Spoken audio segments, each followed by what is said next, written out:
The explosion rattled the skeleton of the downed human spacecraft. Debris shifted, metal groaned, and somewhere in the bowels of the wreckage, Commander Nelia Vren heard movement. Her elongated ears twitched, focusing on the sound with preternatural precision. "Pathetic," she muttered, adjusting the settings on her combat suit. The adaptive armor hummed in response, its surface reflecting the harsh orange sunlight of this desolate moon. She had been tracking this human for nearly 3 cycles, following a trail of desperate survival tactics that spoke of either incredible luck or surprising resourcefulness. Her helmet display highlighted fresh footprints leading away from the crash site toward a ridge of jagged rocks. The scanner indicated the human's life signs were weakening but still persistent.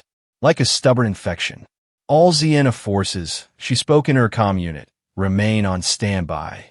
I'll handle this remaining specimen myself." Her superior had questioned her fixation on this particular human survivor. The others from the transport ship had been eliminated days ago.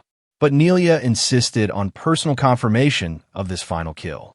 What she wouldn't admit was how infuriating it was that this one kept slipping away, evading her most sophisticated tracking techniques with what appeared to be improvised tools and sheer dumb luck.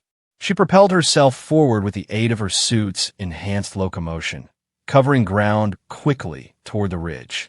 Her scanner pinged more urgently as she approached a narrow crevice.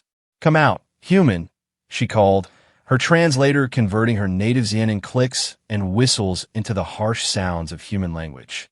"Your perseverance is admirable but futile." Silence answered her. She adjusted her weapon to stun setting. She wanted information before termination and proceeded into the narrow passage. The tripwire was so primitive, she almost laughed when her boot caught it. Almost. The laugh died in her throat as a cascade of rocks tumbled from above, forcing her to dive forward. She rolled expertly, coming up in a defensive stance, only to find her right leg suddenly yanked upward by a crude rope snare. For a disorienting moment, Commander Nelia Vren, decorated officer of the Ziena elite forces, dangled upside down in a human trap, so simple it wouldn't have challenged a cadet in basic training. "You know," came a surprisingly cheerful voice from behind a rock formation. "Where I come from, we have this saying about pride going before a fall." The human emerged, and Nelia got her first clear look at her quarry. He was tall for his species, with untidy dark hair and several days' growth of facial hair. His standard-issue combat uniform was torn and modified in various ways, bearing evidence of hasty repairs. Despite his obvious exhaustion, his eyes held an irritating sparkle. "John Farron," he said with a mock salute. "Formerly of the 3rd Earth Battalion, currently unemployed and, as you can see, improvising." Nelia snarled and reached for her sidearm, only to find the holster empty. "Looking for this?" Farron held up her weapon, keeping a safe distance. "Beautiful piece of technology, way beyond anything we have, though I noticed the safety mechanism is surprisingly similar." She activated her armor's emergency release, dropping to the ground in a controlled fall, immediately adopting a combat stance. "Give that back, human, and I might consider a quick death." "Tempting offer," he replied, backing away. "But I've got a counter-proposal. How about you take a little nap instead?" Before she could lunge forward, he triggered another trap, this one releasing a net weighted with scrap metal that pinned her momentarily to the ground. In the seconds it took her to begin cutting through the primitive restraint with her armor's wrist blade, Farron had disappeared around a bend in the rocks. Furious, Nelia freed herself and gave chase, but the trail suddenly split in 3 directions. Her scanner showed interference. He'd somehow scattered his biometric signature. As she paused, calculating her next move, she noticed something lodged in a small crevice. It was a ration bar, human food, with a crude message scratched into its wrapper. "You seem hungry for a fight. Try this instead." Nelia crushed the bar in her armored hand, letting the crumbs scatter in the wind. But as she stomped away to recalibrate her hunt, she couldn't entirely suppress the twitch at the corner of her mouth. It had been a long time since anyone had dared to toy with Commander Nelia Vren. This human would die, certainly, but perhaps not before she understood how someone so technologically inferior could evade Xiena's finest for so long. The hunt was personal now. Nelia tracked John's biological signature to an area she hadn't expected to encounter on this forsaken moon, an abandoned Xenon research outpost. The site of the weathered structure, its once gleaming surfaces now dulled by time, and the planet's punishing elements, gave her pause. According to her records, this facility had been decommissioned over 20 cycles ago when the research team was reassigned to more strategic locations. What troubled her wasn't merely the human's choice of hiding place, but the facility itself. Research outposts weren't supposed to exist in this sector. Not officially. As she approached the main entrance, her suit's sensors flashed warning signals. A massive electromagnetic storm was building on the horizon, the kind that could interfere with communications and even damage sensitive technology if exposed too long. Central Command, requesting information on Structure X-42, coordinates following, she transmitted, only to receive crackling static in response. The storm was already affecting communications. Nelia hesitated at the entrance. Protocol dictated she should retreat and wait for the storm to pass rather than enter an unknown facility without backup. But the thought of the human getting away, again, made her decision for her. The door yielded to her access codes, though the system took longer than it should have to recognize her credentials. Inside, emergency lighting flickered dimly to life, responding to movement after what must have been years of dormancy. "I know you're in here, human," she called out, her voice echoing through the dusty corridors. "This facility has only one exit, and I've just sealed it." Actually, John's voice came from somewhere above her. "I've counted at least 3 exits so far. Your people really believe in contingency planning." Nelia fired a warning shot from her secondary weapon toward the sound, but by then he had moved. His laughter echoed through the ventilation system. "You'll want to be careful with that," he cautioned. "Some of these rooms have some pretty volatile stuff in them. Unless you want us both vaporized." "What do you know of Xenon research?" she demanded, advancing cautiously down the main corridor, scanning for movement. "Only what I've been reading for the past hour. Your people keep detailed logs. Very thorough." That stopped her. "You can read our language?" "Not exactly, but your computer interfaces have these handy little translator functions. Almost like you were expecting visitors someday." Nelia quickened her pace, following the sound of his voice to what appeared to be the main laboratory.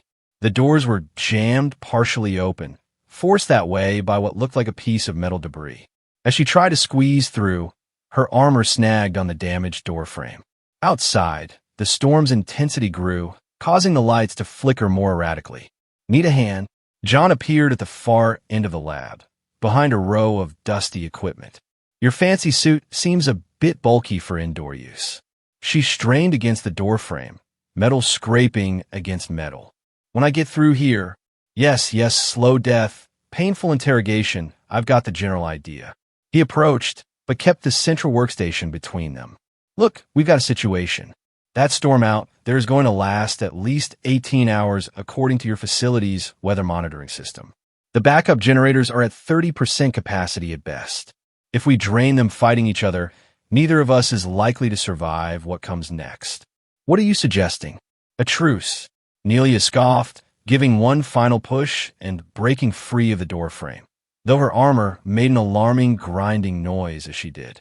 "More like a practical arrangement," John replied, maintaining his distance. "There are sections of this facility that are becoming unstable. Security systems are malfunctioning. And according to the logs, there are some containment units that really shouldn't lose power."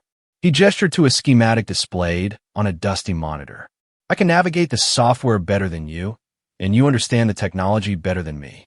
Temporary cooperation seems logical." Nelia hesitated, her training battling with the pragmatic assessment of their situation. Her suit's diagnostics flashed another warning. The exterior storm was interfering with some of its more sensitive functions. "You expect me to trust you?" she asked. "Trust is a strong word," John replied with a shrug. "Let's call it a mutual recognition of the fact that neither of us wants to die in this place." A distant crash echoed through the facility, followed by the distinctive sound of a security door slamming shut automatically. That would be the East Wing sealing itself, John explained. The security system is cycling through random lockdown protocols. Like I said, 18 hours is going to be interesting. Nelia holstered her weapon slowly. Fine. Temporary arrangement. But once that storm clears, back to trying to kill each other, John finished with a nod. Agreed. Over the next few hours, they worked in an uneasy alliance. John accessed the facility's computer systems, navigating through corrupted databases and security protocols with surprising skill, while Nelia used her knowledge of Xenon technology to bypass damaged door mechanisms and jury-rig failing power couplings. The situation forced them into a rhythm of cooperation, calling out warnings to each other as systems failed or reactivated unexpectedly. At one point, John narrowly avoided being trapped in a decontamination chamber when its cycle activated suddenly. Careful, Nelia shouted, jamming the door with a piece of equipment. That particular decontamination sequence would have removed several layers of your skin. Thanks, John replied, breathing heavily as he squeezed through the gap she created. Though I'm curious why you bothered to save me. You have access codes I need, she answered flatly, and my suit's translator isn't interfacing properly with the main system. As the hours passed, the facility creaked and groaned around them like a living thing. They made their way to a central control room where the power supply seemed most stable, setting up a temporary base. John managed to seal off the most dangerous sections of the facility, redirecting power from non-essential systems. We should rest while we can, he suggested, slumping against a wall. The main generator will hold for about 6 hours before we need to switch to the auxiliary. Nelia nodded reluctantly. Her armor was beginning to feel uncomfortably heavy as its power reserves dwindled. She found a seat that supported her frame, keeping a careful eye on the human. John rummaged through his makeshift pack and pulled out 2 containers. Hungry? I've got standard human rations, or... He held up a small silver packet, something I found in what I think was your people's mess hall. Extremely well preserved. Nelia stared at the packet in surprise. That's Koroth tea, a luxury item. It wouldn't be standard issue for a research facility like this. John tossed her the packet, which she caught reflexively. Maybe your researchers had good taste. She examined the packet carefully before opening it. The familiar aroma brought an unexpected wave of nostalgia. This was... My father favored this blend. Military family? John asked, opening his own ration. 7 generations of service, she replied automatically, then frowned, wondering why she'd shared that information. John nodded. Same here. Well, 4 generations, not 7. My father expected me to make general by now. He gave a wry smile. Somehow I don't think captured or killed by Xenons was part of his career plan for me. Why do you fight? Nelia found herself asking. Your forces were outmatched from the beginning.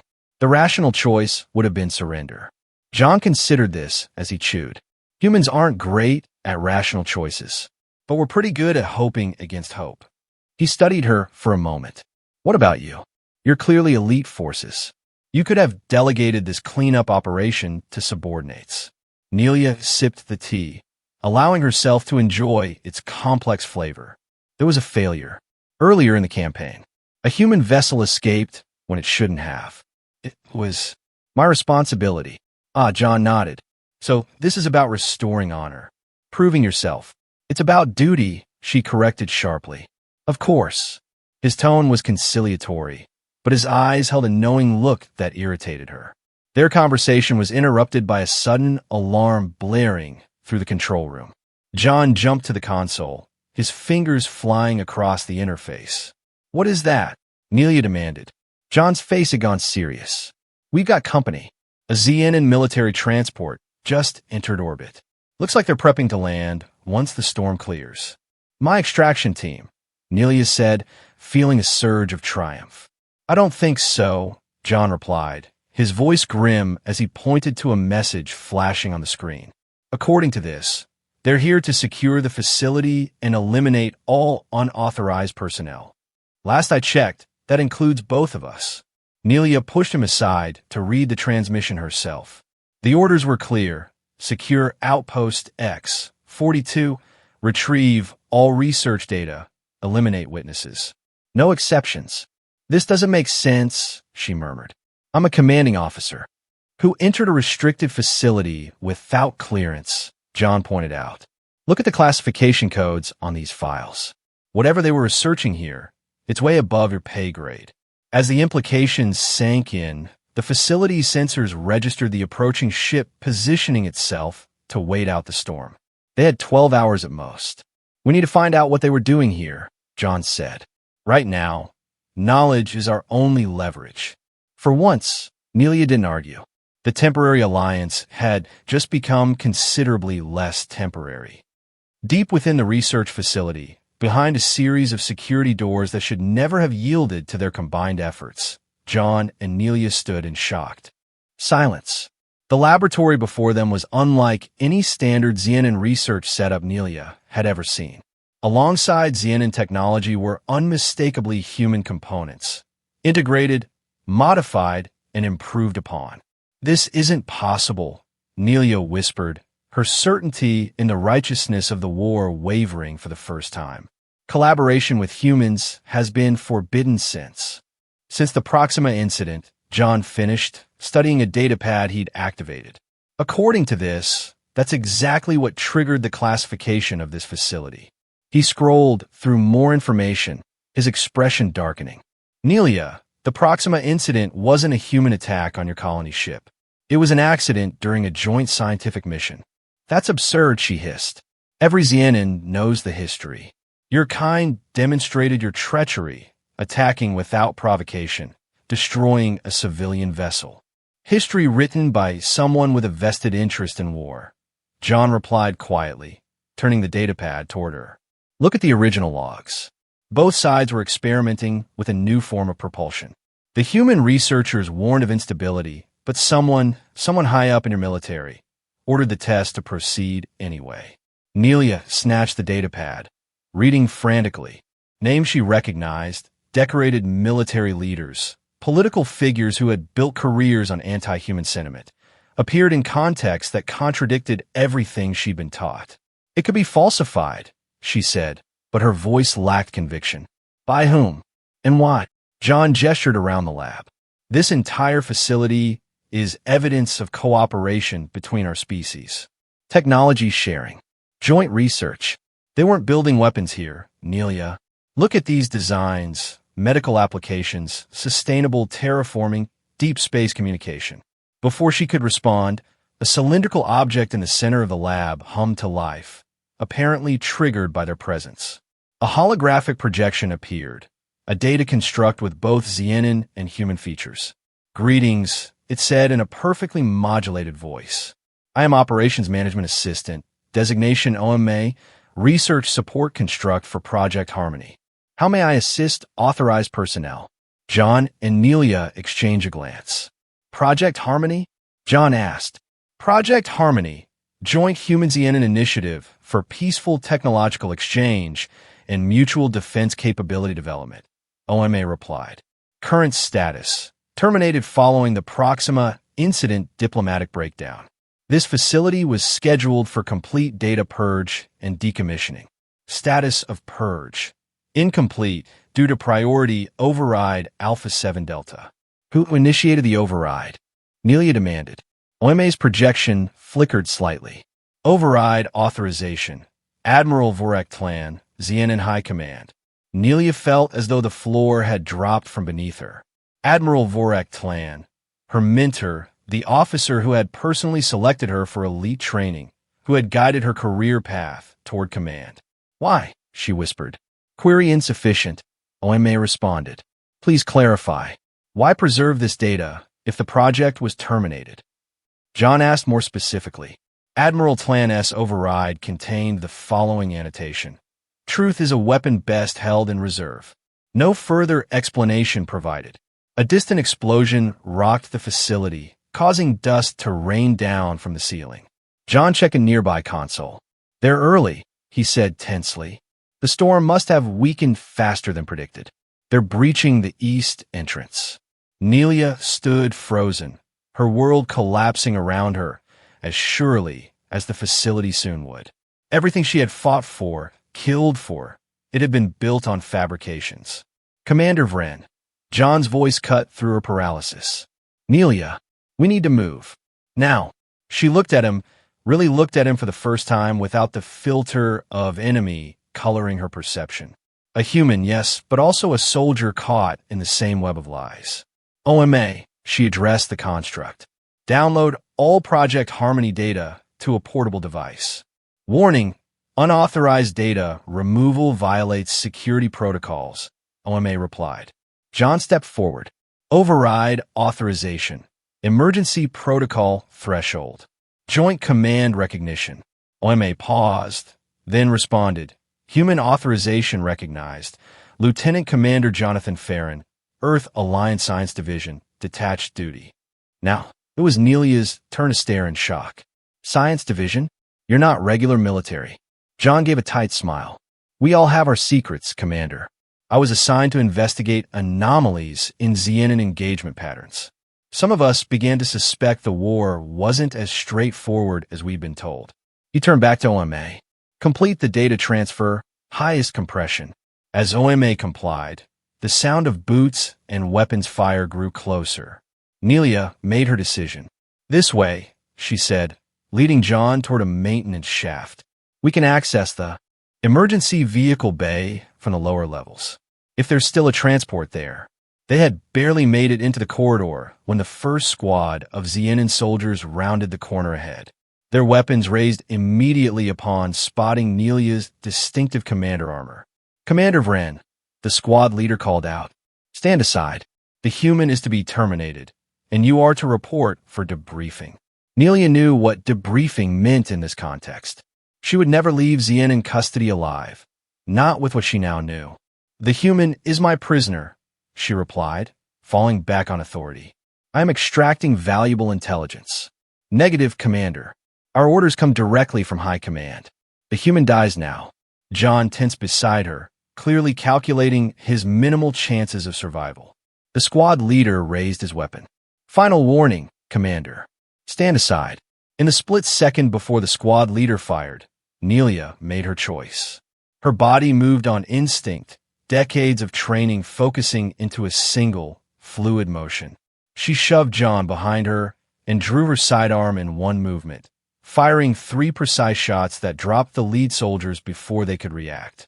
Run, she shouted as the remaining squad members returned fire. They sprinted down a side passage, alarms blaring around them. John clutched the data device OMA had prepared while Nelia provided covering fire at each intersection. Her armor absorbed several hits, the damage indicators flashing warnings across her helmet display. The transport bay is 2 levels down, she gasped as they paused in a momentary safe spot. But they'll have it surrounded by now. What about the research hangar? John suggested. OMA's files mentioned specialized vehicles for extreme environment testing. Nelia nodded. This way, they navigated through increasingly damaged sections of the facility, using maintenance tunnels and air ducts to avoid the search parties. At one point, they were pinned down in a laboratory when a squad cornered them, leading to a desperate firefight among delicate equipment. During the exchange, a stray shot hit a canister of pressurized gas, causing a localized explosion. John was thrown clear, but Nelia took the brunt of the blast, her armor absorbing much of the impact but sustaining critical damage. Alarms shrieked within her helmet as system after system failed.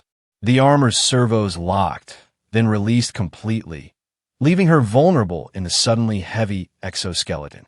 John, who had taken cover behind a fallen cabinet, emerged to find Nelia struggling to free herself from the now useless armor. Go, she hissed at him. Take the data.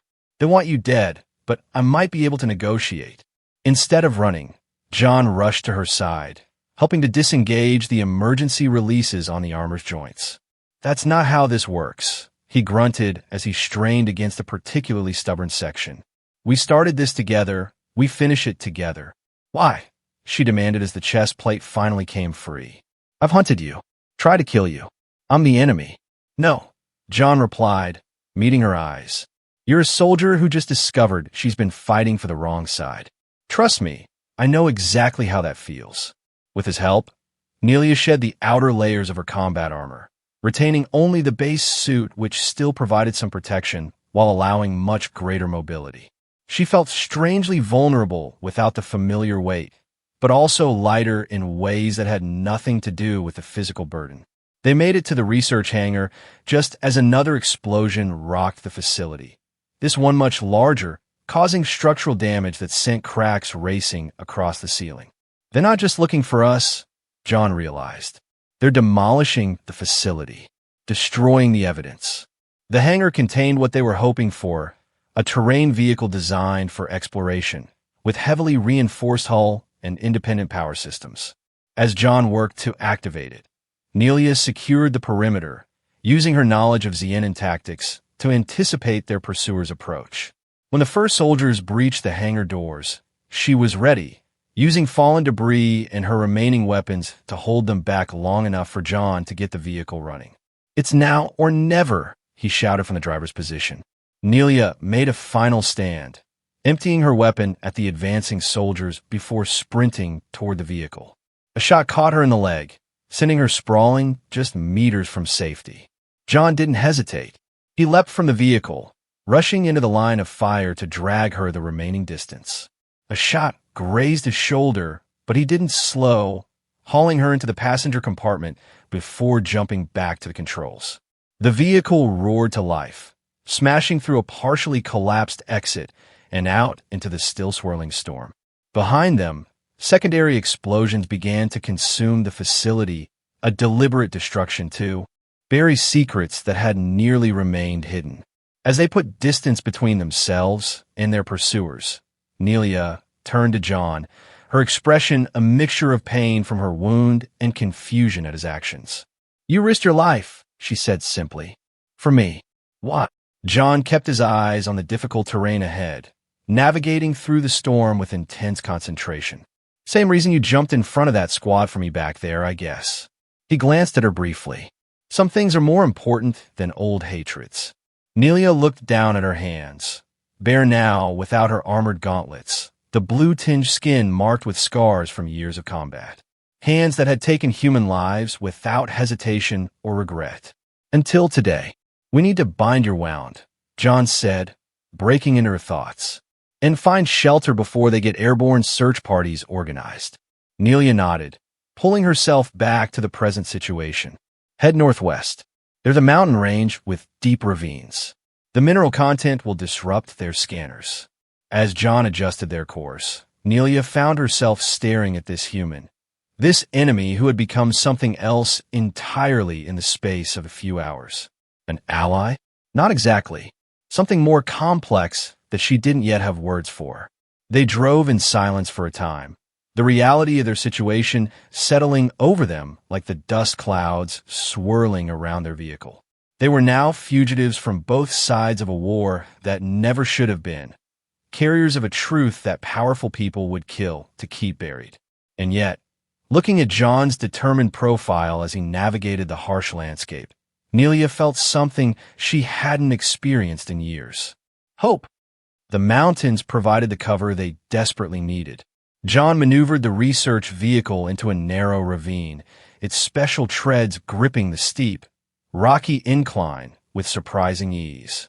Once they had progressed deep enough that the walls rose several hundred meters on either side, he finally brought the vehicle to a halt. "We should be safe here for a few hours," he said, powering down the main drive to conserve energy. "The storm's interference plus these mineral deposits will make us virtually invisible to standard scanners." Nelia nodded, applying pressure to the wound on her leg. Without her armor's medical systems, the injury was increasingly painful, though thankfully not life-threatening.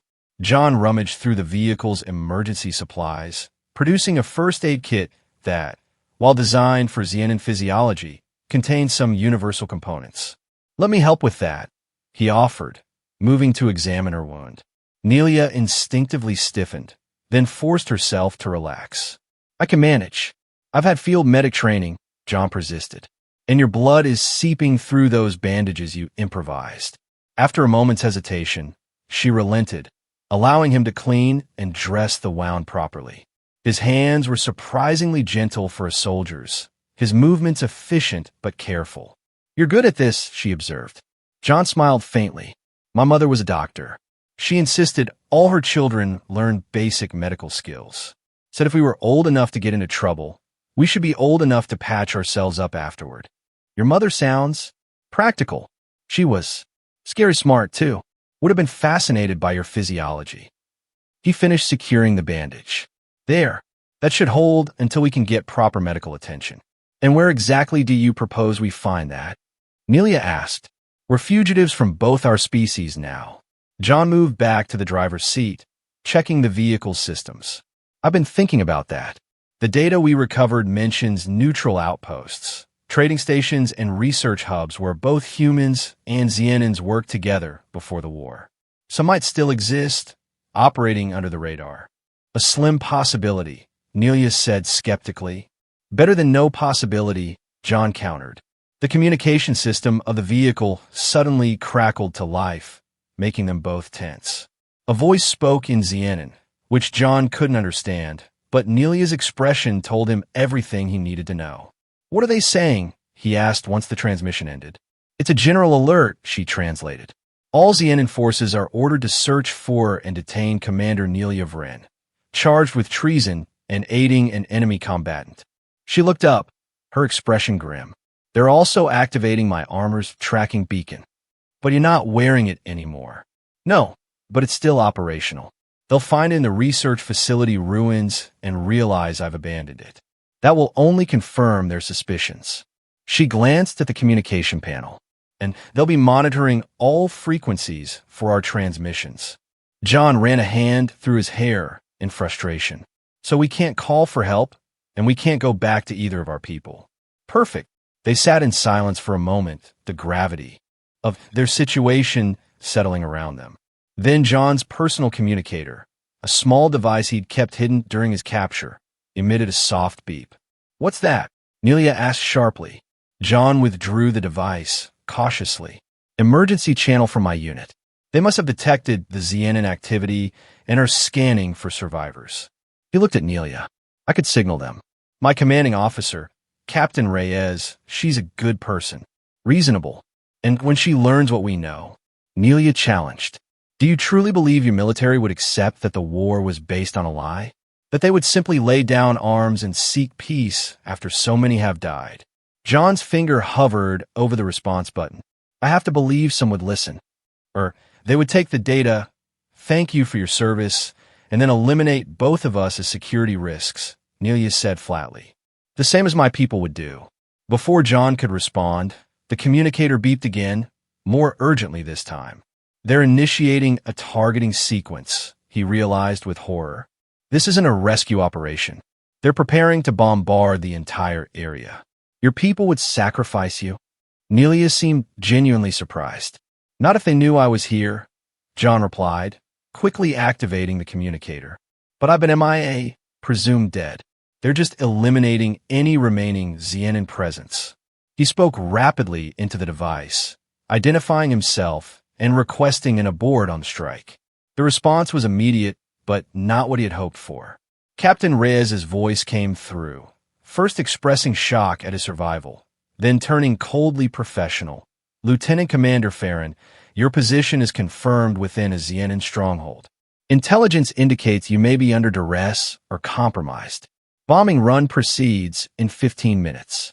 If you can clear the target zone, do so now." "Over." "Captain, you don't understand," John insisted. "I have critical intelligence about the war, about Project Harmony. We need to speak directly." A long pause followed before Reyes responded, her voice now carefully measured. "Project Harmony is a classified matter, John. The fact that you're mentioning it on an open channel confirms our concerns about your status." "I'm sorry." The communication cut off abruptly. John stared at the device in disbelief. "They're not going to stop the bombing." "Then we need to move," Nelia said, already struggling to her feet. "How long do we have?" 15 minutes, John replied, reactivating the vehicle systems. "Maybe less now." They sped out of the ravine, John pushing the research vehicle to its limits. The terrain became increasingly difficult as they tried to put distance between themselves and the target zone, the vehicle bouncing violently over rocks and crevices. There! Nelia pointed to a cave entrance partially hidden by overhanging rocks. That formation should provide some protection from the blast. John steered toward it, but as they approached, the vehicle's right tread caught on a jagged outcropping, tearing free with a screech of metal. The sudden imbalance sent them into a spin, the vehicle tipping precariously before crashing onto its side. The impact threw them both forward. John's head struck the control panel, and Nelia was flung against the damaged door, which gave way beneath her weight, spilling her onto the rocky ground. Dazed, bleeding from a gash on his forehead, John pulled himself from the wreckage. "Nelia," he called, spotting her motionless form several meters away. He stumbled toward her, his vision blurring. The countdown to the bombing run ticked inexorably in his mind. 10 minutes, maybe less. Reaching Nelia, he found her conscious but in pain, her injured leg now twisted at an unnatural angle. "Go," she gasped. "The cave? You can make it." "Not without you," he insisted, trying to help her up. "Don't be a fool, human," she hissed through clenched teeth. "One of us should survive to tell the truth. And it's going to be both of us," John replied stubbornly, bending to lift her. His field armor, already damaged from days of survival and the recent crash, groaned under the strain. Parts of it had begun to crack and break away, the outer plates falling to the ground as he carried Nelia toward the cave. Every step was agony for both of them, but John refused to stop, even as more pieces of his armor fell away, leaving him increasingly exposed to the harsh elements and the coming blast. They were still 20 meters from the cave when the first bombs hit, far enough away that the initial blast didn't reach them directly, but close enough that the ground heaved beneath them. John stumbled, nearly dropping Nelia, but somehow kept his footing. "Leave me," she shouted over the thunderous explosions that were growing closer. "Not happening," John grunted, pushing forward. The final plates of his chest armor broke free, clattering to the ground behind them as they finally reached the cave entrance. John barely managed to get them deep enough into the cave before the nearest explosion hit, sending a shockwave that threw them further inside. Rocks and debris cascaded from the ceiling, partially sealing the entrance behind them. In the sudden, dust-filled darkness, John pulled Nelia close, shielding her body with his own as the world seemed to collapse around them.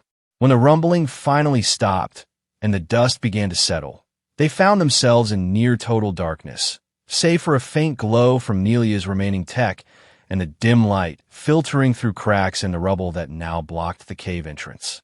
John coughed, his lungs burning from the dust. "Are you all right?" he asked, his voice hoarse. Nelia shifted beneath him, her breathing labored but steady. "Functional," she replied, though the pain in her voice belied the clinical assessment. "You sacrifice your armor. For me." John moved carefully away from her, wincing as various injuries made themselves known. Wasn't much of sacrifice. That armor was falling apart anyway. "You know what I mean," she said quietly. In the dim light, their eyes met, and something passed between them, an acknowledgement that transcended words. The last of John's protective gear had fallen away in his desperate effort to save her, leaving him vulnerable not just physically, but emotionally as well. Nelia reached out, her slender blue-tinged fingers hovering just above a bleeding cut on his face. "Why would you risk everything for an enemy?" "I don't think that's what we are anymore," John replied simply. The silence that followed was broken by the distant sound of more explosions as the bombing run continued, though they were safe for now in the depths of the cave. John activated a small emergency light from his belt, illuminating their shelter. It was deeper than it had appeared from outside, extending back into the mountain. "We should see if there's another way out," he suggested, trying to stand but faltering as pain shot through his leg. Now it was Nelia's turn to offer support, despite her own injuries. "Lean on me," she said, managing to get to her feet with effort. "We help each other now."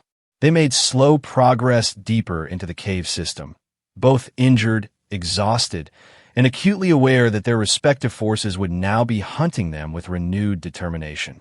"Your captain," Nelia said after they had been moving for some time. She knew about Project Harmony. John nodded grimly and shut me down immediately when I mentioned it, which means the information is still classified at the highest levels. As it is among my people, Nelia confirmed. The question is, why maintain the war if both sides' leadership know it was based on a lie? John's expression darkened. Power. Resources. The oldest reasons in existence.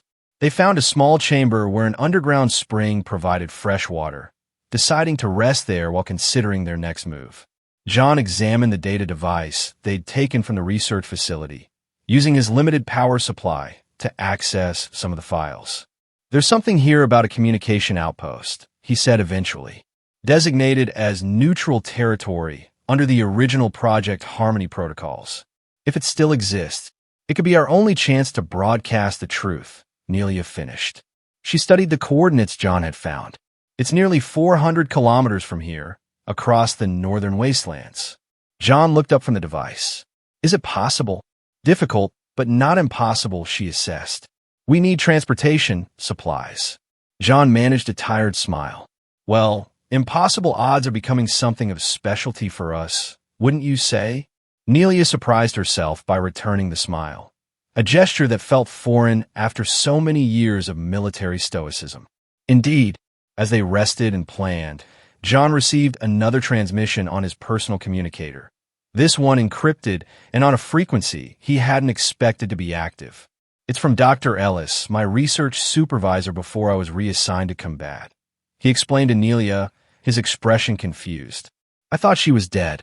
The message was brief but clear.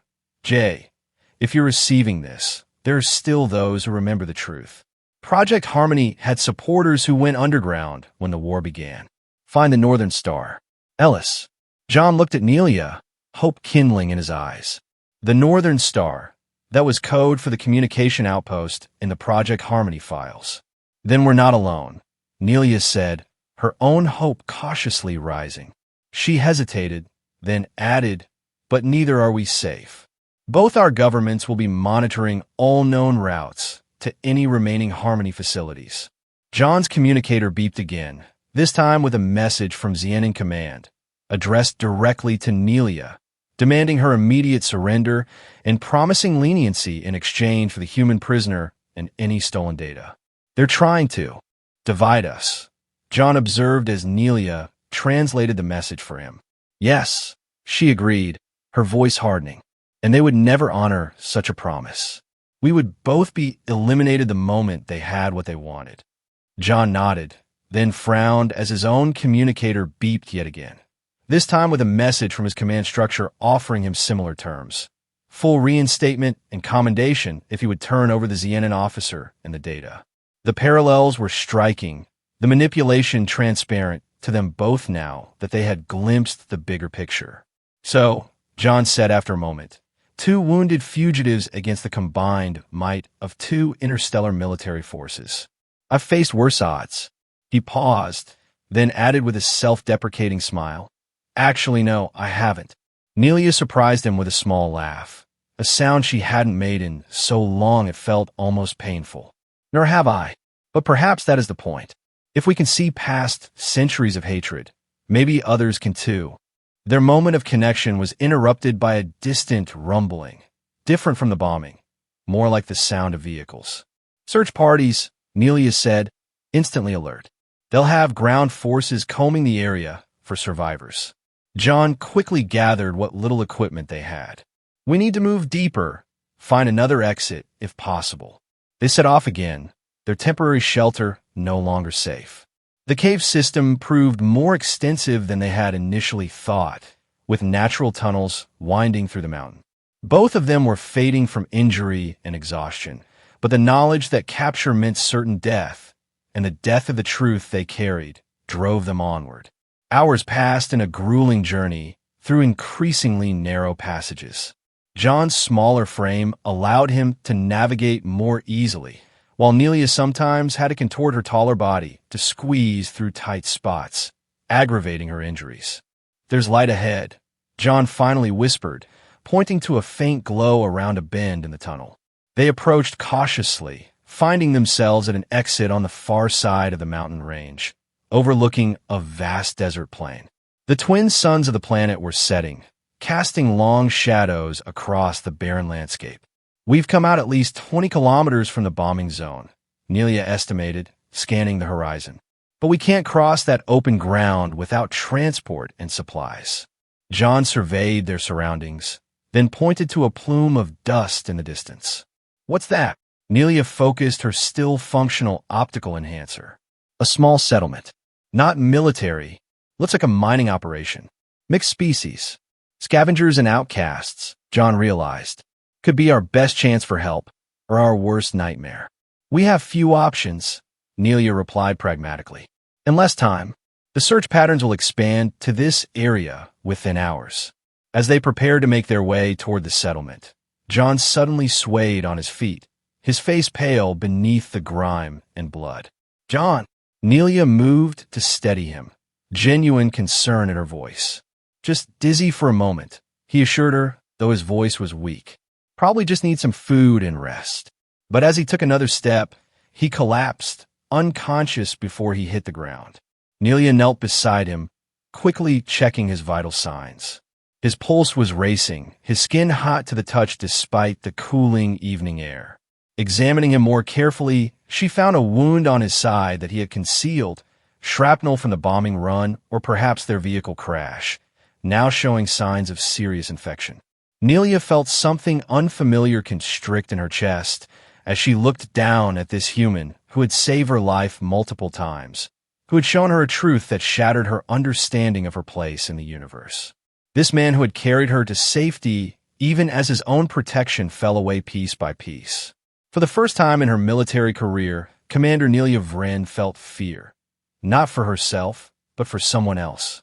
The realization was as staggering as the war's true origins.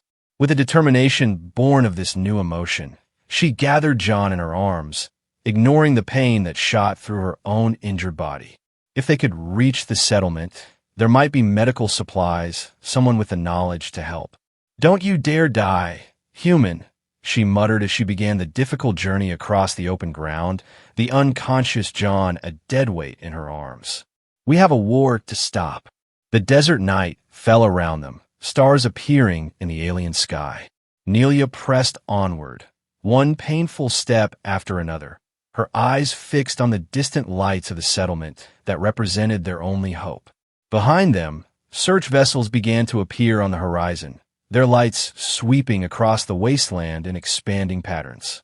The hunt was intensifying, and Nelia, once the perfect Xanan soldier, now a traitor to her kind, carried a human, once her sworn enemy, now her only ally, toward an uncertain sanctuary, while above them, the northern star rose, guiding their way toward a truth that could change everything. The settlement, once a legitimate mining colony, had evolved into a ramshackle haven for those who existed on the fringes of both human and Xanan society. Mismatched structures cobbled together from salvaged materials clustered around an ancient processing facility, its original purpose long forgotten by most inhabitants. Nelia approached cautiously, John still unconscious in her arms. Her military training told her to reconnoiter, to assess threats before exposure, but John's deteriorating condition left no time for such precautions. His breathing had grown shallow, his fever dangerous even for human physiology. The settlement's perimeter was guarded, though not with military precision.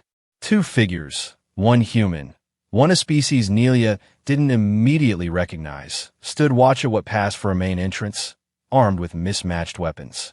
"That's far enough," the human guard called out as Nelia approached. "State your business." Nelia squared her shoulders despite her exhaustion. "My companion needs medical attention. Urgently." The guards exchanged glances, taking in her unmistakably Xanan features and what remained of her military underlayer, then John's human form and the remnants of his uniform. "Soldier and commander," the non-human guard observed in heavily accented common language. "Bad combination these days." "We have payment," Nelia lied, having nothing but the data device which she would never surrender. The human guard stepped closer, rifle still trained on Nelia, but his eyes were on John. He's in bad shape. Then, with surprising sympathy, bring him in. Dr. Cassia doesn't turn away anyone. Political situation be damned. They were escorted through the settlement, drawing stares and whispers from the mixed population. Nelia ignored them, focused entirely on keeping John alive and reaching whatever passed for medical facilities in this place. Dr. Cassia turned out to be an older human woman with steel-gray hair and eyes that had seen too much suffering to be shocked by the arrival of enemies turned allies. Her clinic was small but surprisingly well-equipped, cobbled together from various technologies, much like the settlement itself. "Put him there," she ordered briskly, indicating a medical bed. As Nelia gently laid John down, Cassia was already scanning him with a handheld device. Shrapnel wound, infection, exhaustion, dehydration.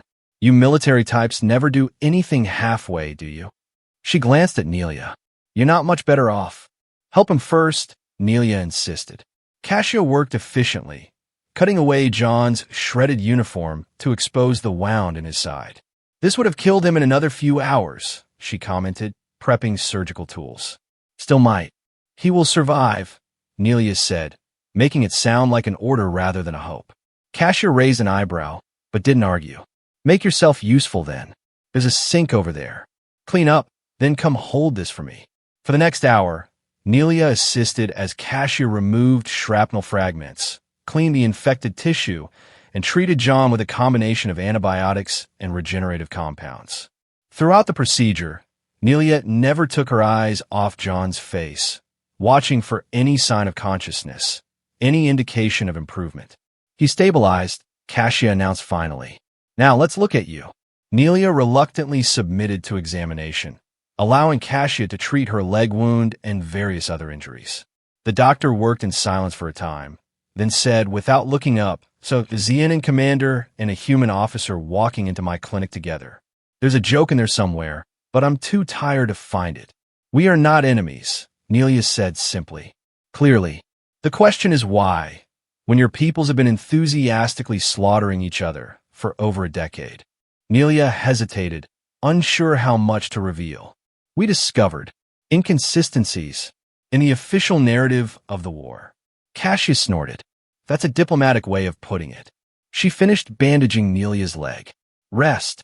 Your friend won't be conscious for several hours at least. We can talk more then." Despite her exhaustion, Nelia positioned herself where she could watch both John and the clinic entrance. Trust was still a luxury she couldn't afford.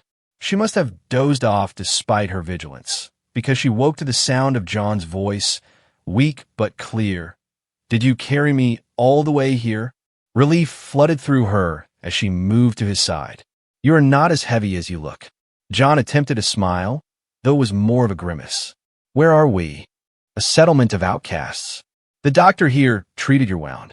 As if summoned by mention of her profession, Cassia entered the treatment room. "Good, you're awake. Maybe now your guardian can relax for 5 minutes." She checked John's vital signs with practiced efficiency. "You'll live, though I'd recommend avoiding bombs and firefights for the foreseeable future." "Noted," John replied, then grew serious.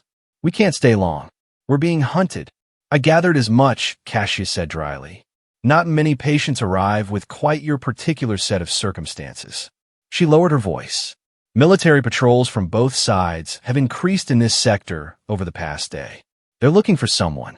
Nelia and John exchanged glances. "We need to reach the Northern Star," John said carefully, watching Kasia's reaction. Something flickered in the doctor's eyes. Recognition, then caution. "That's a name I haven't heard in a long time." "Then you know it?" Nelia pressed. Cassia busied herself checking John's bandages. "I know many things, some of which are dangerous to know." She looked up, meeting their eyes in turn. "Some of which got my husband killed when he tried to speak them aloud 10 years ago." The implication was clear. Cassia had been connected to Project Harmony, had lost someone to the cover-up. "We have proof," John said quietly. "Data from a research outpost. The original records of what really happened." Kasia's hand stilled. "And you think that will change anything? That the architects of this war will simply admit their lies because you wave some data files at them?" Not them, Nelia replied. But the people, both our peoples, if enough know the truth. A beautiful thought, Cassius said, not unkindly. But you'll never reach the Northern Star on foot, and certainly not in your condition. It's hundreds of kilometers across the worst terrain on this miserable planet. Then we need transportation, John said, struggling to sit up. Supplies. And a miracle, Cassia added, gently pushing him back down. Rest for now. I need to consult with some people. There may be options. After Cassia left, John reached for Nelia's hand, a gesture so unexpected that she nearly pulled away before allowing the contact. Thank you, he said simply, for not leaving me behind. Nelia found herself at a loss for words, unaccustomed to the emotions that seemed to be constantly surfacing since meeting this human. We need each other to succeed, she replied finally, falling back on practicality. John smiled as if he could see through her attempt at detachment. Is it the only reason? Before she could formulate a response, the clinic door opened and a newcomer entered, a tall, reed-thin individual with features that combined elements of both human and Xenon physiology. Nelia tensed immediately, her free hand moving to a weapon she no longer possessed. Peace, Commander, the newcomer said, raising empty hands. I'm a friend. My name is Varek, a hybrid, Nelia whispered, shock overtaking her caution. That's not possible. Many things are possible that your governments would prefer to remain impossible, Varek replied calmly. I am living proof of what Project Harmony truly represented, the potential for our species to not merely coexist, but to evolve together. John stared in amazement. You're saying humans and Xenons can interbreed? With significant medical assistance, yes. I am one of only 17 successful hybrid births before the project was terminated and the evidence of our existence was classified at the highest levels. Varek stepped closer, studying them both. Dr. Cassia believes you are sincere in your desire to expose the truth. I need to be certain. Nelia met Varek's gaze steadily. Everything I believed and has been revealed as a lie. My purpose now is to ensure others know the truth as well. Even if that truth destroys your world as you knew it, Varek challenged. That world was already destroyed the moment I learned what really happened, Nelia replied. Varek nodded, apparently satisfied, and turned to John. And you, Lieutenant Commander? Your people stand to lose as much face as the Xenons if the true origins of the war become public knowledge. People are dying every day for a lie, John said simply. That has to stop. After a moment's consideration, Varek spoke again. There is a network, survivors of Project Harmony, those who worked on the original collaboration. We've been operating in secret, preserving what we can of the joint research, keeping the channels of communication open between those few on both sides who remember the truth. And the Northern Star? John asked. Still exists, though not where either of your military forces believe it to be. The original facility was destroyed early in the war, but we rebuilt deep underground, away from scanning technology. Varek glanced toward the clinic entrance, then lowered his voice further. It houses the most powerful transmitter outside official military control, capable of broadcasting to both human and Xenon civilian frequencies simultaneously. Hope kindled in Nelia's chest. You can help us reach it? Possibly, Varek replied cautiously, but not today. You both need time to recover, and we need to ensure that bringing you to the Northern Star won't endanger everything we've worked to protect. John tried to sit up again, more successfully this time. We don't have much time. Both militaries are hunting us, and they know we have evidence that could expose them. All the more reason to proceed carefully, Varek countered. Rest. Heal. I will return tomorrow with our decision.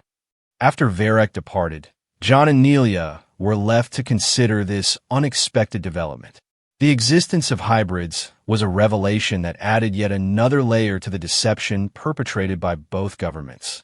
A living symbol of what could have been, John mused. No wonder they tried to erase all evidence of Project Harmony. My people would consider it an abomination, Nelia admitted, troubled by the realization that she no longer shared that view. The genetic manipulation required. Would have been groundbreaking, John finished. Beneficial to both species. A true merging of different evolutionary paths. He looked at her curiously. Does it disturb you? The idea of such blending. Nelia considered the question honestly. A week ago, yes. Now, she shook her head. I find many of my certainties have been reassessed. John smiled faintly. That's a diplomatic answer. I am finding that diplomacy has its place, she replied, surprising herself with the hint of humor in her tone. Their conversation was interrupted as Cassia returned, carrying fresh medical supplies. Your hybrid friend has quite an effect on people, she commented, noting their thoughtful expressions. When my husband first introduced me to one of the Project Harmony children, I stared for an hour. Couldn't wrap my head around it. You were part of the project? John asked. Support staff. Medical research. Cassia began changing John's bandages with practiced movements. My husband was deeper in communications array design. He helped build the original Northern Star. Her expression darkened. When the project was terminated, some of us refused to accept the official explanations. Started asking questions. Hendrik asked one too many. I'm sorry, John said quietly. Cassia nodded her acknowledgement. The network, Varek mentioned, we call ourselves the Harmonists. We've been gathering evidence for years, but never had access to the original records, the proof that would be impossible to dismiss. She looked at them both intently. If what you have is genuine, it is, Nelia assured her. Directly from the facility's data core, with authentication codes that verify its provenance. Then perhaps Hendrik didn't die for nothing after all, Cassius said softly. That night, as John slept, recovering from his ordeal, Nelia stood by the clinic's small window, gazing up at the stars. Somewhere up there, Xenon and human forces continued their senseless war, soldiers dying for a cause built on deliberate misunderstanding. She thought of her own troops, now likely branded traitors by association with her. How many would die in the coming days? How many already had in the years of conflict? A sound from John's bed drew her attention. He was awake, watching her. You should be resting, she admonished gently. So should you, he countered. But I imagine sleep isn't coming easily for either of us right now. Nelia moved back to his side, taking the seat she had barely left since their arrival. I was thinking about my unit, the soldiers under my command. John nodded in understanding. They'll be targets now, questioned, possibly punished for their association with you. Yes, more casualties of this. Manipulation. She looked down at her hands. I led them with absolute conviction, told them our cause was just. You believed it yourself, John reminded her. We all did. That doesn't absolve me. No, John agreed. But it gives us a reason to succeed now, to make their sacrifices mean something in the end. They sat in companionable silence for a time, the weight of their responsibility settling around them like a familiar cloak. If we reach the Northern Star, Nelia said finally, if we broadcast the truth, what then? Do you truly believe it will end the fighting? John considered this. Not immediately. There will be resistance, denial, but it will plant the seed. And once that seed takes root, he reached for her hand again, and this time she didn't hesitate to take it. Change becomes possible. Morning brought Varek's return, accompanied by two others, an older human man with the bearing of a former military officer, and a female Xenon whose elegant features reminded Nelia of her own mother. Commander Vren, Lieutenant Commander Farron. Varek greeted them formally. May I present Marcus Chun, formerly of Earth Alliance Strategic Command, and Tila Kfir, once a senior researcher at the Xenon Science Academy. The newcomers studied John and Nelia with undisguised curiosity. We've reviewed your situation, Marcus said, his voice carrying the authority of someone accustomed to command, and examined a sample of the data you retrieved. It's authentic and explosive. The council has voted, Tila added, her Xenon accent softening the human language. We will help you reach the Northern Star and broadcast this evidence. Relief washed over John and Nelia, but Marcus raised a cautionary hand. The journey will not be easy. Both militaries have intensified their search operations. We believe they've tracked you to this general region. We have a transport, Tila explained. shielded against standard detection methods. But the route is treacherous, crossing territories patrolled by both sides. Even with our countermeasures, discovery is a significant risk. When do we leave? John asked, already trying to stand. Dr. Cascio appeared, pushing him firmly back. Tomorrow at the earliest. You're not going anywhere until I clear you medically. We don't have time. John began to protest. You don't have much chance of surviving the journey in your current condition either, Cascio interrupted. One more day of rest and treatment will significantly improve your odds. Nelia, seeing the determination in John's eyes, placed a restraining hand on his shoulder. The doctor is right.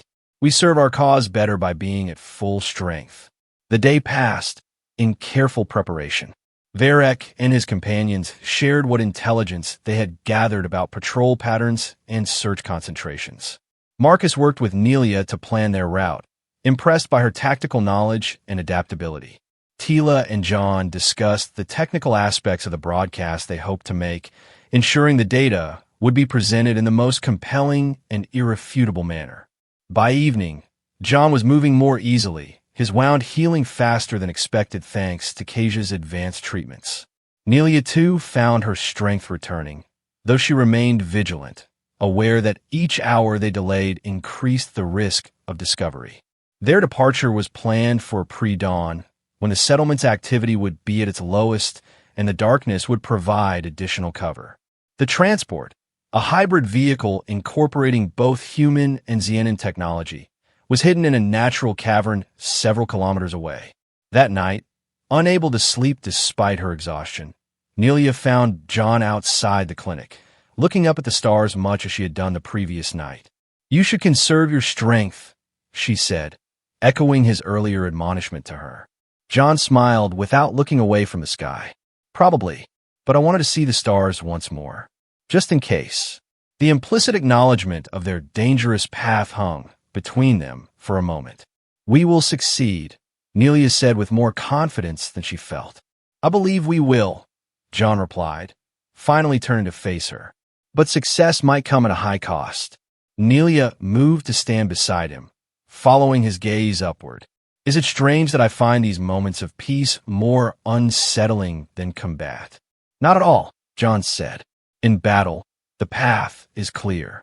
It's the quiet moments when doubts creep in. What doubts trouble you now? She asked. John was silent for a long moment. I'm not doubting our mission, he said finally. I'm wondering about what comes after. If we survive this, if the truth spreads and the war eventually ends, what then? For us. The question caught Nelia off guard. She had been so focused on their immediate objective that she had given little thought to any personal future beyond it. I don't know, she admitted. I've been a soldier my entire adult life. I'm not certain what else I could be. A builder, perhaps, John suggested. Someone who helps create the peace rather than merely ending the war. He turned to look at her directly. You have qualities that transcend the battlefield. Nelia, I've seen them. The use of her name without her rank struck her. Few had ever addressed her so personally, and never an enemy turned a lie who had seen her at both her worst and, perhaps, her best. As do you, she replied, surprised by the softness in her own voice. They stood together in comfortable silence, two soldiers contemplating a future neither had imagined possible just days ago. Dawn came too quickly, bringing with it the final preparations for their journey. The settlement stirred to life around them as they gathered outside the clinic with their small group of allies. The transport is ready, Marcus informed them. We've loaded supplies for a week, though the journey should take less than 3 days if all goes well. Which it won't, Cascio added pragmatically, handing them additional medical supplies. So be prepared. As they were about to depart, a commotion at the settlement's perimeter drew their attention. The guards were gathered, weapons raised, facing outward. Patrol incoming, came a shout. Military transport, closing. Fast. Human or Xenon? Vera called back. Both. Joint patrol. The implication was clear and alarming. The two forces were now openly cooperating to find them. They'll search the entire settlement, Marcus said grimly. We need to move now. The transport is too far, Tilo argued. They'll intercept us before we reach it. Nelia's military mind raced through options, discarding each as too risky or impractical, until one possibility remained: dangerous, but potentially effective. John and I will create a diversion, she said decisively. Draw them away from the settlement while the rest of you reach the transport. That's suicide, Cassia objected. Not necessarily, John said, understanding Nelia's strategy immediately. They want us alive, if possible, to recover the data and contain the damage. That gives us an advantage. The environment works in our favor as well, Nelia added. We know the terrain now, and they'll be operating in unfamiliar territory. After brief but intense debate, the plan was set. John and Nelia would take a small settlement vehicle, making their departure obvious enough to draw pursuit, while the others took a more circuitous route to the hidden transport. All would rendezvous at a designated point 50 kilometers north if successful. As they prepared to separate, Varric approached them with a small device. Take this. It's a secure communicator keyed to our frequency. When you're clear, contact us. John tucked the device away carefully, then turned to Nelia. Ready? She nodded, checking the rudimentary weapons they had been provided. Not as advanced as her military gear, but functional. Stay close. Follow my lead when engagement becomes necessary. Yes, Commander, John replied with a hint of his old humor. They set off in the settlement vehicle, a noisy, rugged machine designed for short-range travel, taking the most visible route away from the community. As expected, the approaching patrol soon altered course to intercept them. They've spotted us, John confirmed, glancing at the rudimentary scanner. 2 pursuit vehicles moving fast. Nelia took control of their vehicle, pushing it to its limits across the rough terrain. The ravine ahead. We can use it to separate them, force them to divide their forces. John braced himself as Nelia executed a sharp turn, sending them down a steep incline toward a network of narrow canyons. The pursuit followed, just as she had anticipated. What followed was a tense game of cat and mouse through the ravine system. Nelia's driving was precise, utilizing natural features for cover while maintaining enough visibility to keep their pursuers engaged. John provided support, using their limited weapons to create obstacles and confusion when necessary. The joint Human-Xenon patrol communicated via open channels, allowing John and Nelia to monitor their coordination. The pursuit commander's frustration grew audible as his quarry repeatedly evaded capture. They're more concerned with capturing us than eliminating us, John observed as they temporarily lost their pursuers in a particularly convoluted section of the canyon. They really don't want this information getting out. That may soon change if we continue to embarrass them, Nelia replied, maneuvering their vehicle into a hidden recess. We need to maintain distance while ensuring they remain focused on us rather than returning to search the settlement. The chase continued for hours, a grueling test of Nelia's piloting skills and John's tactical improvisation. They led their pursuers on a winding path away from both the settlement and the rendezvous point, always staying just beyond weapon range while remaining visible enough to maintain interest. As the planet's twin suns began to set, they found themselves in an exposed position with fewer options for evasion. The pursuit had been reduced to a single vehicle, but it was gaining ground, its superior technology beginning to tell against their improvised tactics. We can't outrun them much longer, John said, checking their fuel reserves. We need a new approach. Nelia scanned the horizon, searching for any advantage. In the distance, she spotted a dust cloud different from those raised by their vehicles. Larger, moving in a distinct pattern. Sandstorm, she identified, immediately adjusting their course. If we can reach it before they reach us. John understood instantly. The interference would blind their sensors and level the playing field, Nelia confirmed, pushing their struggling vehicle to its limits. The pursuing patrol also recognized their intention, accelerating to intercept them before they could reach the natural cover. Weapons fire streaked past their vehicle, uncomfortably close. They're switching to disable rather than capture, John observed, returning fire sparingly with their limited ammunition. Hold on, Nelia warned as she executed a series of evasive maneuvers that strained both the vehicle and its occupants. John grimaced as the violent movement aggravated his healing wound, but he maintained his position, providing covering fire. They reached the edge of the storm just as their pursuer closed to dangerous proximity. Visibility dropped sharply as swirling sand enveloped them, reducing visual range to mere meters. The patrol vehicle followed, but more cautiously, its superior sensors now compromised by the storm's electromagnetic properties. "We need to circle back," Nelia shouted over the howling wind. "Use the storm to mask our direction change." John nodded, clinging to his seat as Nelia executed a sharp turn that sent their vehicle skidding through loose sand. Behind them, they heard the patrol vehicle continue forward, misled by their previous trajectory. For agonizing minutes, they traveled blind, guided only by Nelia's instinct and John's occasional glimpses of the terrain through breaks in the storm. Their fuel reserves dwindled dangerously, the vehicle's engine laboring against the harsh conditions.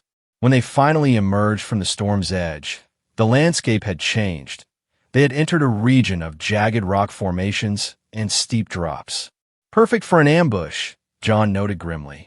"Or for losing our pursuers permanently," Nelia countered, guiding their vehicle into a narrow passage between towering rock walls. The patrol emerged from the storm several minutes later, scanners sweeping for their signature. John and Nelia had already abandoned their vehicle, positioning themselves on higher ground with the remaining weapons. "One shot," John whispered as the patrol vehicle approached cautiously. "All we need is to disable it long enough for us to disappear." Nelia nodded, taking aim at a vulnerable point in the vehicle's propulsion system. Knowledge from her own military training now turned against her former allies. She squeezed the trigger just as the vehicle passed beneath their position. The shot was precise, crippling without destroying. The patrol vehicle lurched to a halt, smoke pouring from its damaged components. The occupants, 2 human soldiers and 2 Xenon officers, emerged quickly, weapons drawn. "Spread out," the senior Xenon officer ordered. "They're close." John and Nelia were already moving, using the rock formations for cover as they put distance between themselves and the disabled patrol. The pursuit continued on foot for several kilometers, but the complex terrain gradually allowed them to gain an advantage, eventually losing their hunters in the maze-like environment. Exhausted and running low on supplies, they found shelter in a small cave as night fell completely. John collapsed against the wall, his face pale with renewed pain. "Let me see," Nelia insisted, examining his wound. The exertion had reopened it partially, though Kasia's treatment had held well enough to prevent serious bleeding. "I've had worse," John said, his attempt at reassurance undermined by his obvious discomfort. "Perhaps, but not while being hunted across a hostile planet," Nelia replied, applying fresh bandages from their limited medical supplies. Her hands, capable of such violence in combat, moved with surprising gentleness. John watched her work, his expression thoughtful.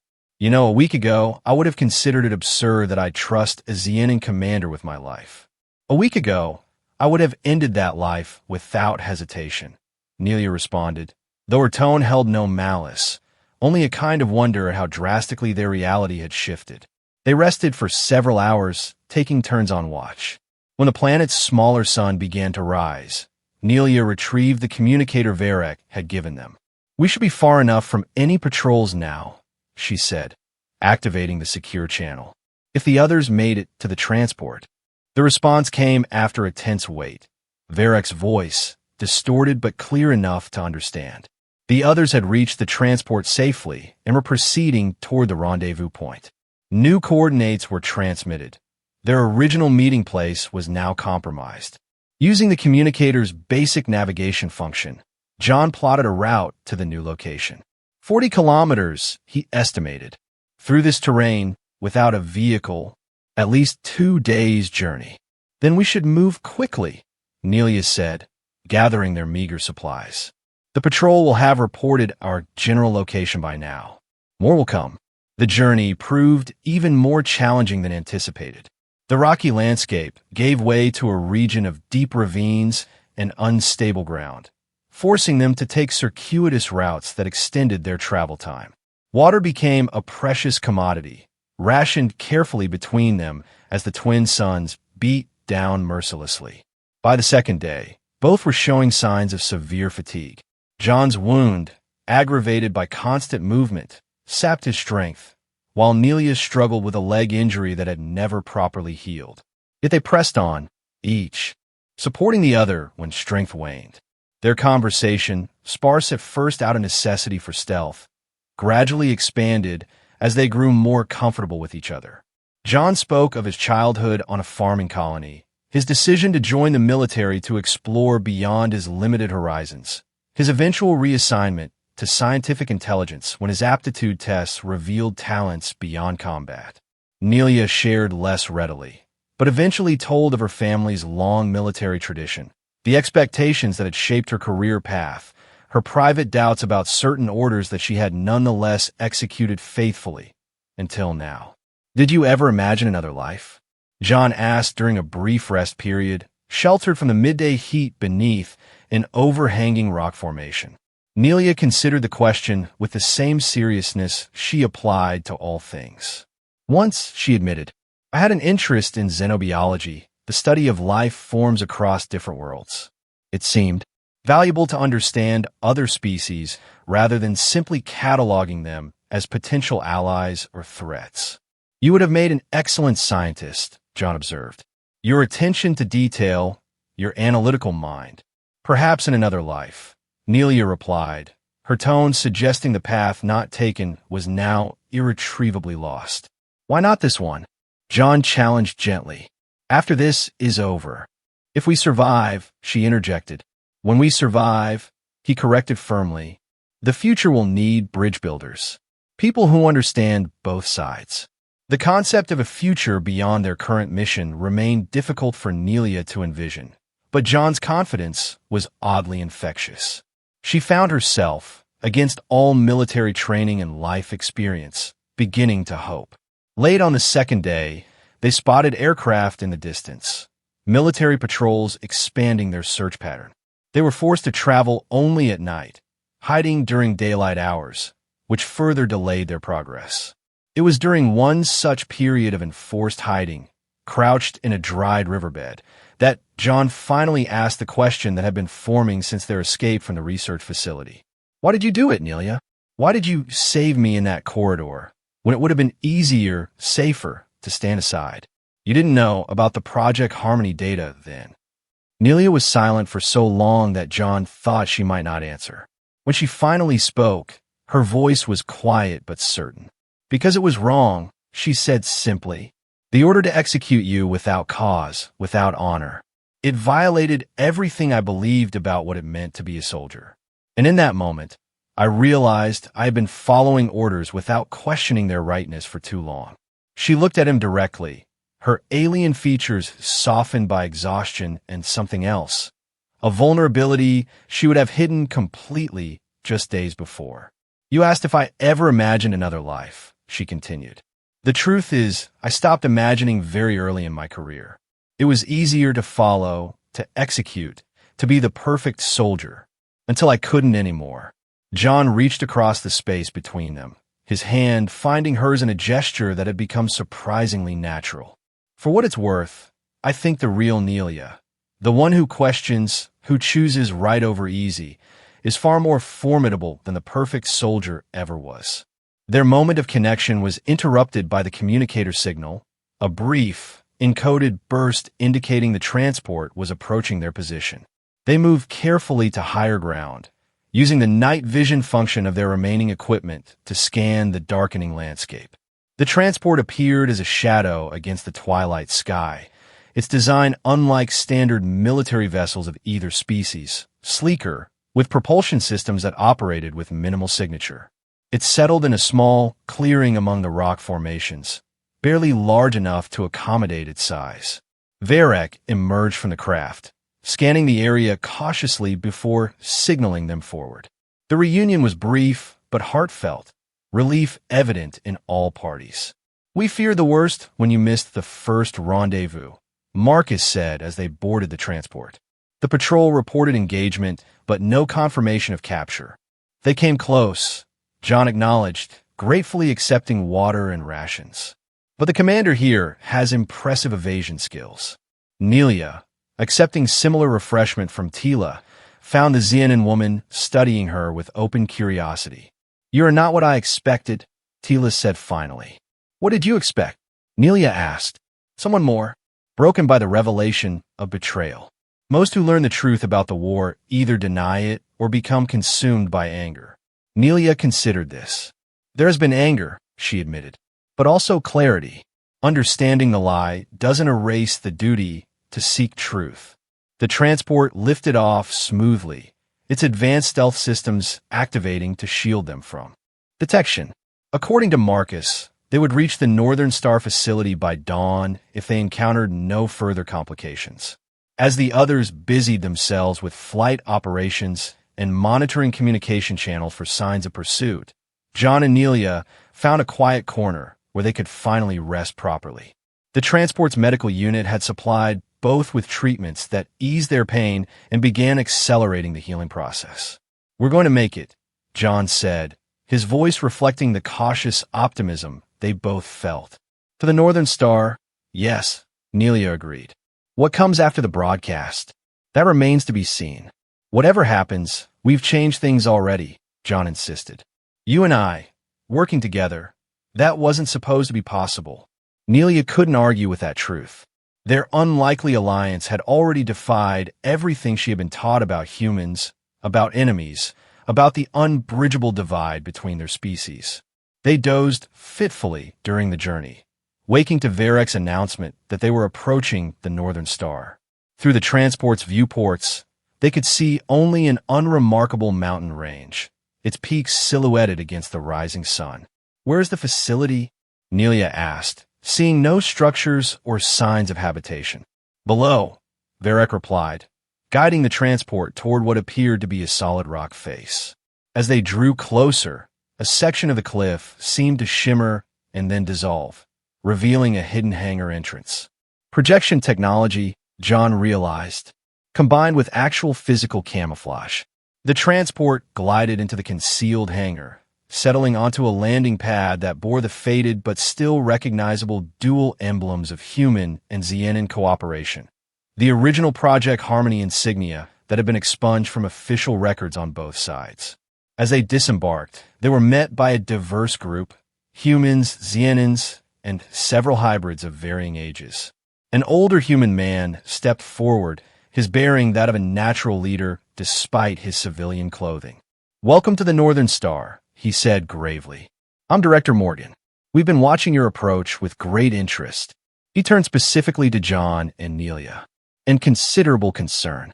The data you carry could change everything, or trigger an even more aggressive attempt to maintain the status quo." "We understand the risks," John replied. "Do you?" Morgan challenged. "Both your governments have invested more than a decade in this conflict.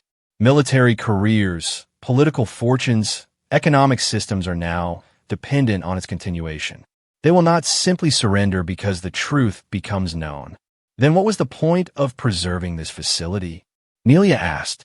"Of maintaining your network, gathering evidence all these years." A sad smile touched Morgan's weathered face. "Hope, Commander.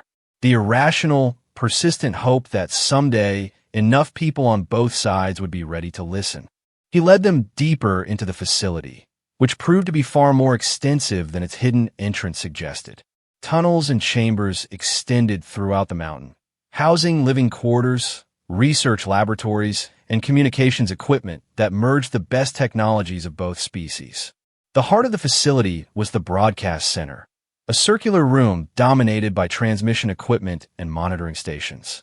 Here, Morgan introduced them to the technical team that would help prepare their data for distribution. "We have access to civilian frequencies on both human and Xenon networks," Morgan explained. "Military channels are more heavily encrypted, but former insiders among our group have provided some access points.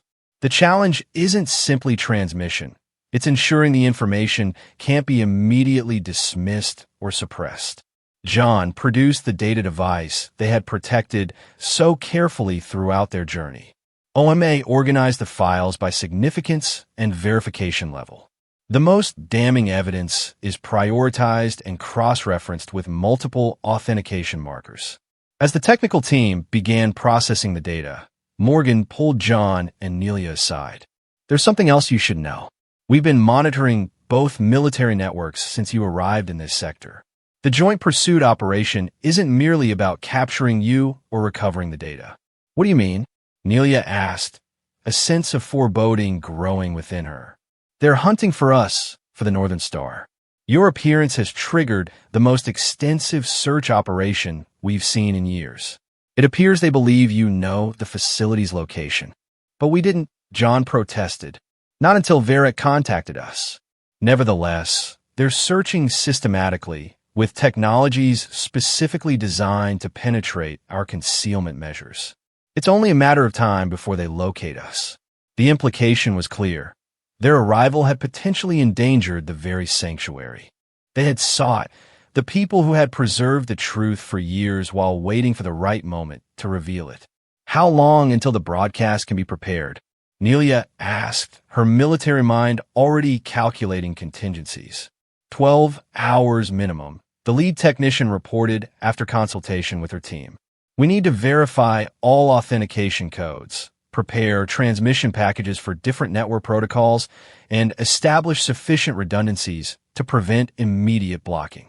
"We may not have 12 hours, Morgan said grimly. "Our latest sensor readings suggest search patterns converging on this general region."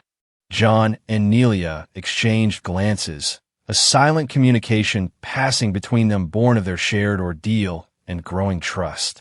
"We brought this danger to your door," John said finally. "Let us help defend against it." "How?" Morgan asked skeptically. "You're two injured individuals against what will likely be a coordinated military assault.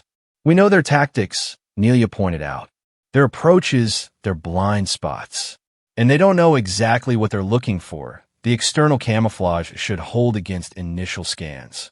If we can delay them," John added, "create diversions that lead away from the facility while your team completes the broadcast preparations." Morgan considered their proposal, consulting quietly with his security advisors. Eventually, he nodded. "We've survived this long by staying hidden, not by confrontation. But perhaps circumstances require adaptation." A plan emerged quickly, utilizing the combined knowledge of the facility's defenders and the insider perspective John and Nelia provided on current military protocols. Small teams would establish false signatures at various points around the mountain range, drawing attention away from the actual facility location. Meanwhile, the broadcast preparations would continue at maximum speed, with every available technical resource committed to the effort. As they prepared to move out with the first diversion team, Nelia found herself momentarily alone with John. The past days had forged a connection between them that transcended their former enmity, creating something neither had anticipated or sought, but which now seemed as vital as the mission itself. "Be careful out there," she said, checking her equipment with meticulous attention that didn't quite mask her concern. John paused in his own preparations, looking at her with a depth of feeling that would have been unthinkable days earlier. "You too. I didn't carry you across a desert just to lose you now." The memory of that night, John unconscious in her arms, her determination to save him overriding her own exhaustion and pain, brought unexpected warmth to Nelia's face. "Nor did I drag you from a bombing zone to have you become careless at the final stage." John smiled, recognizing her concern beneath the practical framing. "We'll complete this mission, Commander. Together." Nelia nodded, finding comfort in his confidence. Together, the diversionary operations began as dusk approached, with small teams deploying to strategic locations around the mountain range. Each carried equipment designed to mimic the signatures of activity that searching forces would be looking for: communication patterns, power usage, movement. John and Nelia led one such team to a position several kilometers north of the actual facility, establishing what appeared to be a small encampment with just enough technological signature to attract attention without seeming like an obvious trap. From their elevated position, they soon spotted the first search vessels, a mixed group of human and Xenon craft operating in coordinated patterns. The sight of former enemies now working together to preserve their shared lie was both disturbing and oddly affirming. Proof that cooperation was indeed possible when leaders deemed it necessary. "They're taking the bait," John observed as several vessels altered course toward their decoy signatures. "But they're being cautious." "As they should be," Nelia replied. "They know we've evaded multiple pursuit attempts. They'll be expecting deception." Their communicator signaled. Another diversion team reporting similar success in drawing attention away from the facility. For now, the plan was working, but Nelia's military experience told her it wouldn't last. "We need to move soon," she told John. "They'll realize these are diversions once they investigate closely."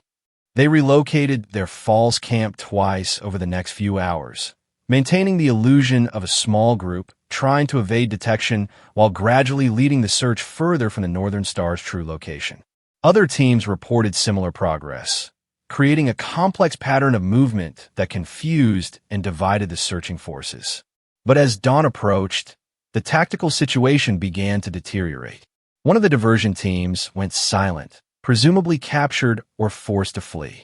The search pattern became more concentrated, methodically eliminating false leads and gradually closing in on the mountain range that housed the hidden facility. "They know it's here somewhere," John said grimly as they monitored the approaching search vessels from their latest position. "It's just a matter of time now." Their communicator activated with an encrypted message from the facility. "Broadcast preparations at 90%. Estimate 1 hour to transmission.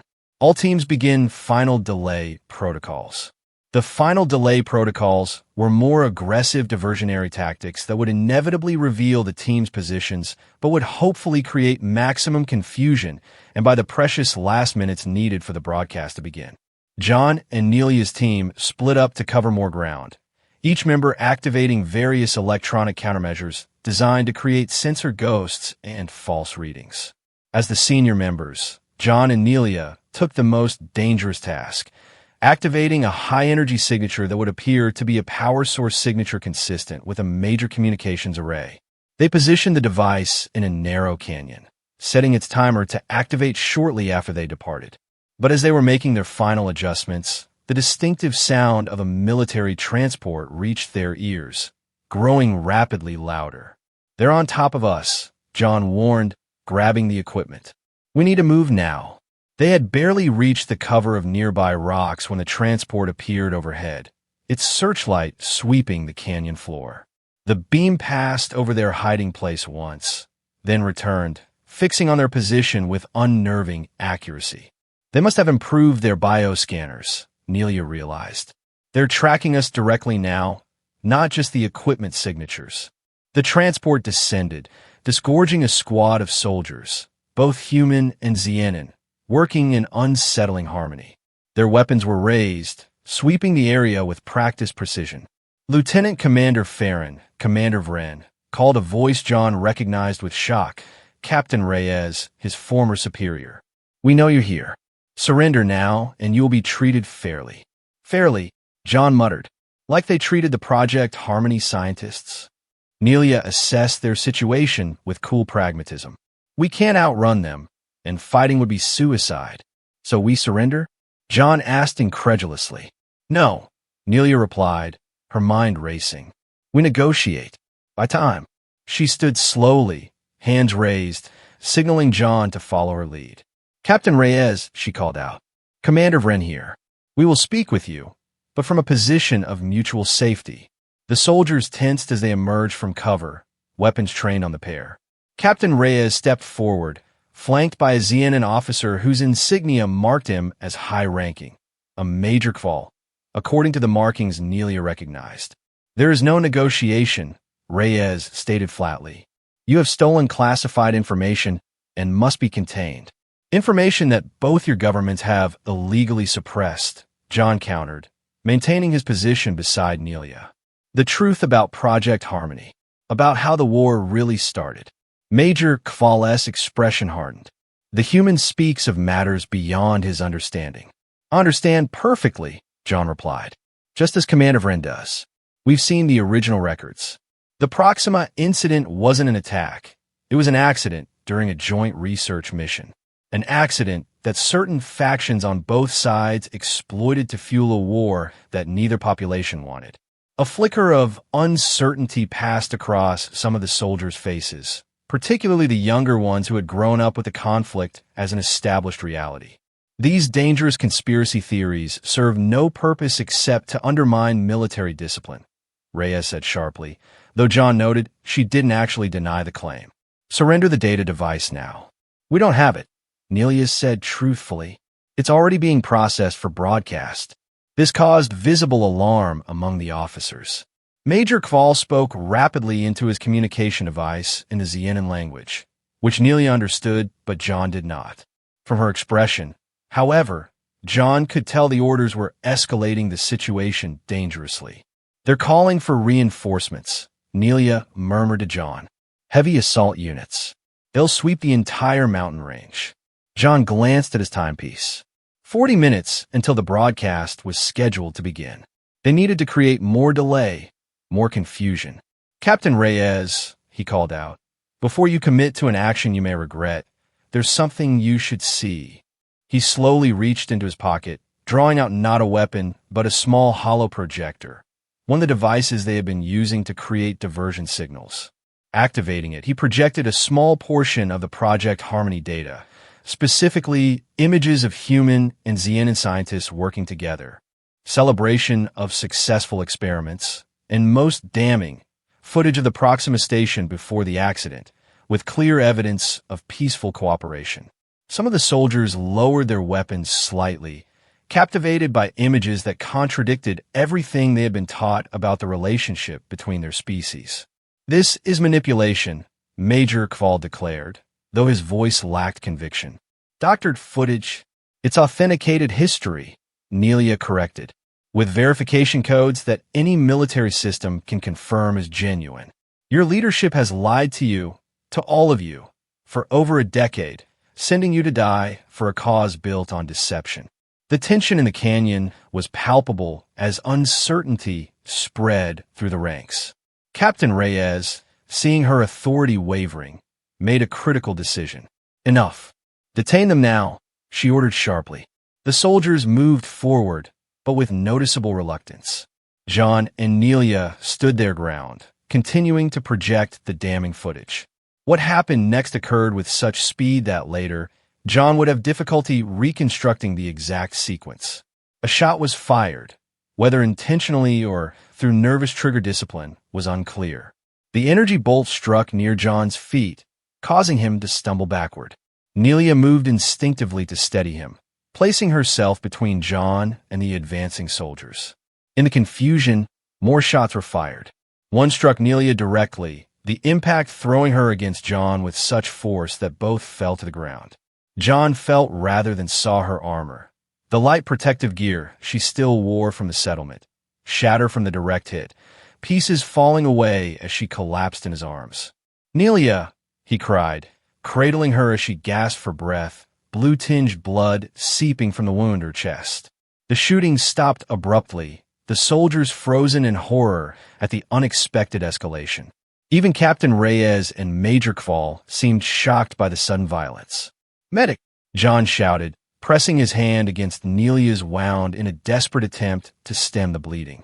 "She needs help now." No one moved for a moment that seemed to stretch eternally. Then, surprisingly, one of the younger Xienan soldiers stepped forward, medical kit in hand. "Stand down, soldier," Major Kval ordered. The young soldier hesitated, then responded with quiet determination. "Sir, with respect, I joined to protect Xienan lives. Commander Vren is Xienan." This small act of defiance broke the paralysis. A human medic also moved forward, and soon both were working to stabilize Nelia as John held her, his uniform becoming soaked with her alien blood. Nelia's eyes fluttered, focusing with effort on John's face. "Did I complete the mission?" she whispered. "You did," John assured her, his voice breaking. "We did. Together." The sight of a human cradling a wounded Xenon with such obvious care, such raw emotion, affected the watching soldiers profoundly. What had been abstract allegations of conspiracy became something more immediate and human. Or perhaps, more accurately, something that transcended the boundaries between human and Xenon. Captain Reyes approached cautiously, her expression conflicted. The medics say she needs advanced treatment. We have better facilities on our transport. John looked up, suspicion warring with desperate concern for Nelia. So you could take us both into custody?